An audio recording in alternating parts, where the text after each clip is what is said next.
మన ఇంట్లోంచి లక్ష్మీదేవి బయటికి వెళ్లకుండా ఉండాలంటే మనం సత్యమే పలకాలి, ధర్మంగానే ఉండాలి. మనస్సులో ఎప్పుడు నమ శివాయ నమో నారాయణాయ శ్రీమాత్రే నమః ఏదో ఒక నామం నడుస్తూ ఉంటే లక్ష్మీదేవి, పార్వతీదేవి, సరస్వతీదేవి అందరూ మన ఇంట్లోనే ఉంటారు, ఎక్కడికి వెళ్తారు. ఇంకా ఎక్కడ నన్ను స్మరిస్తూ ఉంటారో నేను అక్కడే ఉంటానని భాగవతంలో ఏకాదశి అధ్యాయంలో కృష్ణుడు చెప్పాడు. దేవతలు అబద్ధం చెప్పరు కదా.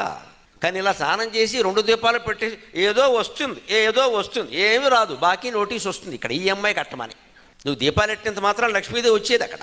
నీ బుద్ధి మంచిది అవ్వాలి కదా, జ్ఞానదీపం పెట్టాలి కదా. గుండెల్లో గుమ్మల్లో దీపం పెడితే నాకు గుండెల్లో దీపం పెట్టినప్పుడు చేసేవన్నీ తప్పులు, దీపం పెట్టేస్తే దేవతలు ఏమన్నా మన పిచ్చి పిచ్చి వేషాలకు కాకాలకు లొంగరని దేవతలు ఎప్పుడు కఠినమైన తపస్సుకు లొంగుతారమ్మా. కాకాలకు లొంగరు దేవతలు. ఖచ్చితంగా కఠిన తపస్సు చేయాలి, సత్యానికి కట్టుబడాలి, ధర్మానికి కట్టుబడాలి, నిరంతరం మనస్సులో భగవత్ స్మరణ చేయాలి, అప్పుడే దేవతలు లొంగుతారు. మన ఇంట్లో